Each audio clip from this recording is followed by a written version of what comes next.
That's what we gotta start doing. Yeah, we gotta start wearing pants that like look like, like we like work in the Dutch sewer system. Yeah. Yeah, I have to look like all I eat is bread with hunks of cheese. Yeah. And then I live on a mattress on the cigarette, floor. Yeah. Where I go, what's really crazy is in the industrial complex. Of you have an apartment that has windows that are like Dude, kinda... I like this. I like us fantasy booking us as artists. It's like real, like being fancy artists. I'd get glasses that have the two separate eyes. Yes. Where it go over my thing. And they're like octagonal shape. Yeah, and and then a lady with a half a buzzed head would always go like, you have to hear his chunk on Kafka. And everyone would go, it's immersive. I'd want them to call my comedy immersive. That's how I feel about every time I go to Europe and somebody tells me about the guy over there that I need to be paying attention to. The next guy? Yeah. Well, we met up in London and had lunch or dinner and like hung out. A couple times. Yeah, and that was like, that's fun because when you have another American over there, you were over there for a while.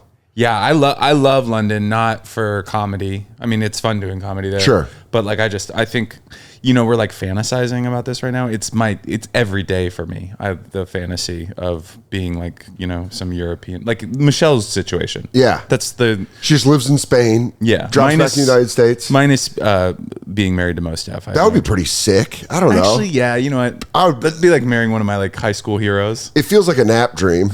If you woke up and you were like, yeah, dude, I was like in Spain and I was married to Mos Def. A nap dream. Yeah. But nap dreams are so creepy. You wake up with a stomach ache for no reason. Yeah, or a boner. It's either a stomach ache or a boner. And you're like, what happened that was so intense in that 30 minutes? Oh, God. Yeah. I always used to call it touching the bottom of the pool whenever I got a good sleep. Because I'd come back out of it and be like, oh, fuck, I dreamt I was building a... Mitch Hedberg had that great joke where he was like talking about dreams and he's like, oh, what, building a go-kart with my second grade teacher? And you're like, yeah, it was always like random shit.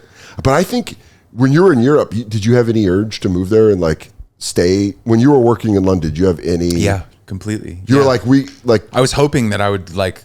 Did you ever try to talk Rosebud into it? Were you ever like, hey, why don't we move to Europe and be... I never, there's no way I can talk her into it because she works at SNL. Yeah, sure. But there was a while, I think it's still happening, like for a decade, they've been trying to do an SNL in London.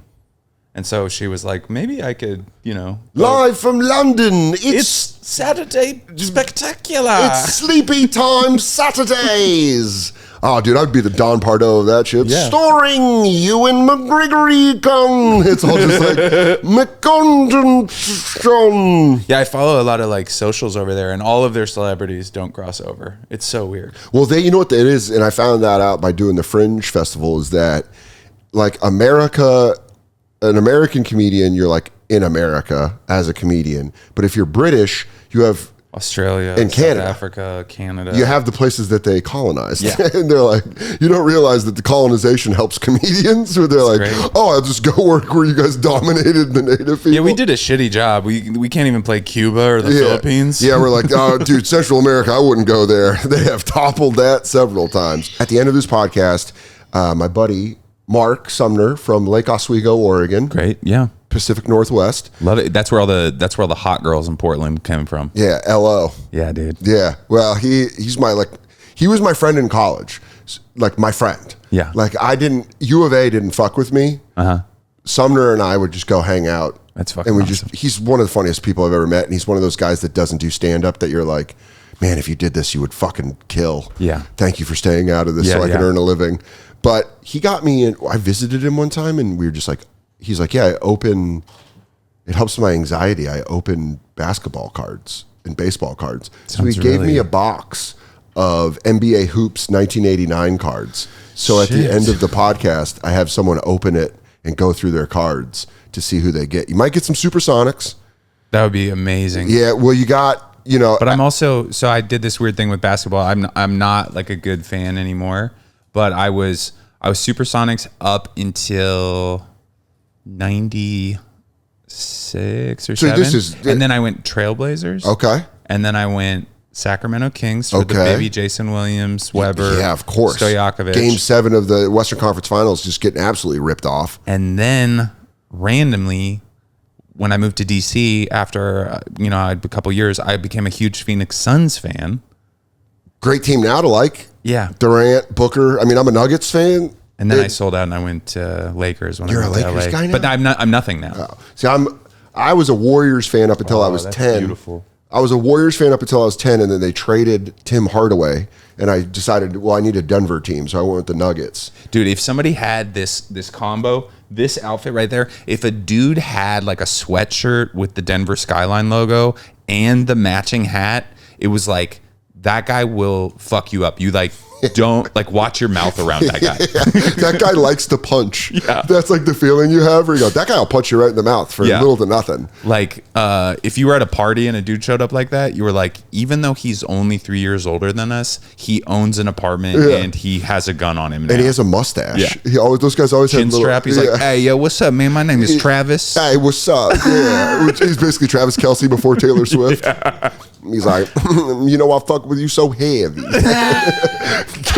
Katie sent me this TikTok of this guy doing a Travis Kelce impression, and I'm obsessed. We're obsessed with it. I fucking love West Coast. That West Coast. Hey, what's up, partner? Girl? Yeah, it's a white guy being like, what's up, girl? What's up, shorty? That's the best. So you're 89. They're all 89. It's 89. Timberwolves and Magic are expansion teams. Holy so you shit. might get some cards. Now we have a stack of the left behinds. Okay. So we do two piles. We do awesome, like All-Star, Jordan, Karl Malone, whenever you find that, and then everyone else. Okay. That we hope that their kids reach out That'd to be us. so funny if I got what was Karl Malone's the truck driver? What was his? Oh, he's the mailman. The mailman. Yeah. Yeah. There's been a bunch of Karl Malones. There's been a bunch of an All-Star Karl Malone. Jeffrey Asmus got a Jordan that wasn't an All-Star. Really? That was pretty big. We haven't got Gary Payton or Sean Kemp, and those are the ones I'm waiting was for. Was Payton in the league? In I don't know. Maybe he not. Would have been. I think he would have been in college with Jason Terry. No, Jason Kidd. At Cal? I think he's a starting with Danny Manning. Oh, dude, you got that's pretty good. Whoa. Oh no, Dan! I was thinking of Marley. Dude, these are fucking. I would tear up a Dan Marley card. Actually, he ruined Seattle's life. Do you remember that? He won like 6 Game 7s with a fadeaway 3. Yeah, he fucking. I would let you rip up a Dan Marley on this. I hope you get a Dan Marley now. I hope you get a Dan Thunder Marley. This is so crazy. This is like a fucking time capsule, dude. So I think the next box I'm gonna do when we run out of these is like 04 NFL. That's we're about 20 years past that. So that would be a fun. All right, look at that. Steve Kerr from the fucking Cavs. That's not even a Bulls Steve Kerr. You want this, right? This is your coach. I mean, I'm not a Warriors guy. I'm a Nuggets guy. But he's U of A. I thought of because of the Niners. Yeah, he's U. I'm Bay Area except for basketball. Danny Manning, which is great for the Clippers. I don't know Danny Manning. Either do I. Played 1 year, but he was a first round pick out of Kansas. Dude, Vinny Johnson. Look at the arms. Age on this man. Yeah, but you know what's funny about that? Because we both have hair tits. This guy probably was our age and just had to go bald. Oh, yeah. There was just like, back then, by the way, first round pick out of Baylor. He also probably from Brooklyn. Didn't drink water. Yeah. You know? Yeah, he's like, oh, I drink a Coca-Cola after every day. He's like, I have a big game tomorrow. I better eat 2 pounds of fettuccine Alfredo. You're like, God damn. Noodles are good for you. Ooh, John Shasky, which definitely. Miami Heat. I didn't think Miami Heat. I thought Miami Heat would be expansion at this point. Nah, they were around. But Shasky, you got to put him in the crusty pile. This is crusty. Buck Williams. That's just a great name. He looks like he's got the vibe of a porn guy too. Yeah, he's like, hey, what's up? He does look like he said the words like Kill Bill. I'm Buck and I'm here to fuck. Look at that. God. Forward, first round pick out of Maryland. Guy could ball, and was Portland, with the Nets. And they got dealt to the Trailblazers. The Trailblazers old logo was so cool. Yeah, they should definitely bring that back. Bullets, so funny that Ari's rocking the Washington Bullets hat a lot right now. Yeah, he loves it. Well, you know, he's from DC, so that's like. Is he? He's like Virginia. Maryland. He's like Maryland. Yeah. He's a Maryland guy. Harvey Grant. Never heard of him, but I bet his kid would be like, watch this Oklahoma. And be like, went to Oklahoma. But look at that flat top. Yeah, that's a good flat top. First round pick out of Oklahoma. I'm always interested to see when these guys got drafted because this was back when they had like 7 rounds. There wasn't just 2 rounds. John Williams. Don't know if I know him. That flat top though. Second round pick out of Tulane. Hot Rod was second on the Cavs in blocks and thirds and rebounds in 88, 89. This next guy I don't know, but he's got such a vibe. Let me tell you right now. Is this the guy from he went to LA? Is he in Winning Time? Kurt Rambis is Mount Rushmore crusty white guys. Look at that back picture. Dude, he's already 46 years old. Yeah, dude. And by the way, he's from Cupertino. He's a Bay Area kid. Went to Santa Clara. He drives like one of those old Suburbans. Oh, you know yeah. what I mean? Yeah, he dropped his kid off and then but he played for the Lakers from 81 to 88. That's Winning Time, right? Yeah. Yeah. So that's like, Rambis was, but that's, you know what? I know it goes in the crusty pile, but this is like head of that's a good one. We got to give this to somebody like a Che or a Sam Morril. You got to hold on to. Well, you hold on to all the good cards you get. I want Rambis. Throw Rambis in there. You get a Hornets Rambis. That's a rarity. That's big. Wilkins? Dominique, dude. Dominique, I would say one of the most exciting players of all time. That was before Jordan. There was Dominique. That was like, was he contemporary with Hakeem? He was before Hakeem. Yeah, and he was him and Bird had a great rivalry. Yeah, that was Dominique for the Hawks, man. He's the man. Oh, I'm getting the colors confused. That's Hawks.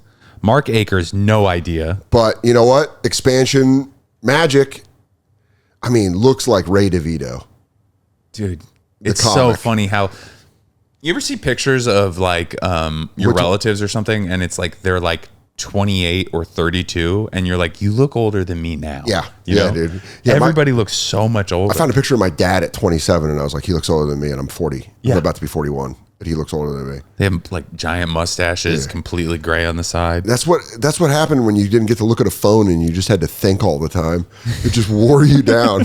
You're just like, oh fuck. This one, so this is a good one, but this next one's like a great one. All right, what's this one? This one's it's actually not a good one. Rodney McRae. It's not a good one. Kings, that old Kings logo, not bad. First round pick out of Louisville though. Guy was no slouch. Let me say, huge. Honestly. First Barkley of the whole series. Really? No one else Barkley. had it. Please do your Barkley. Oh, come on, Andy.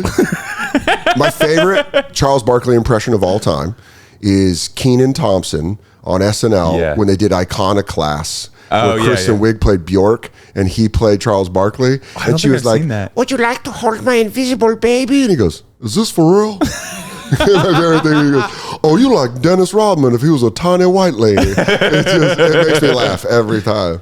Is this for real? This is great. Charles, put that into, I mean, look at that.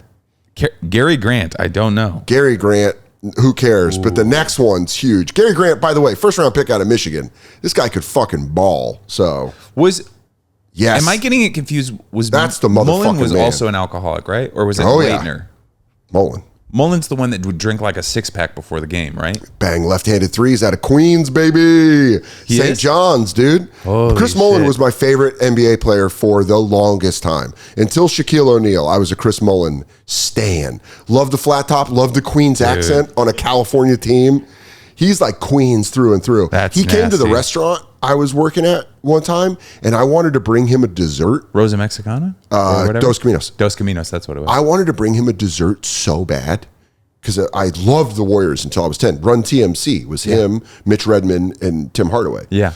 And I was like, dude, I'm going to bring a dessert to Chris Mullen. And my fucking manager, this guy, Elias, he was like, yo, Chris Mullen. He was like a guy that he acted like we were a club.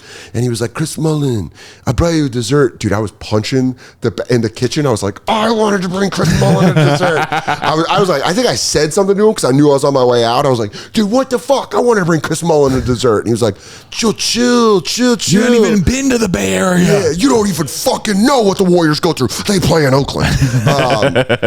One time Elias, we were on the floor and he looks at me, he goes, is there a cooler restaurant in New York City than this? And I went, there's about 20. And then I just went to my table and he was like, okay. Fuck, that just brought up a memory. I'm fired up now. Dude, I remember restaurant jobs in like my mid to late 20s where somebody, you'd be like, hey, can I get this day off? I have this big thing. And they'd be like, I'm sorry, I just don't think I can do it for you. And you'd be like, what the fuck? I had a shift the day before I did Live at Gotham on Comedy Central. And I was like, dude, I need it off. And they were like, no, you got to work. And I remember being like, I'm taping TV tomorrow. Didn't do shit for me. didn't do a goddamn thing for me. Andy, you fucking rule. Dude, thanks, man. This was really fun. Yeah, it was fun to tell, See dude. you, brother.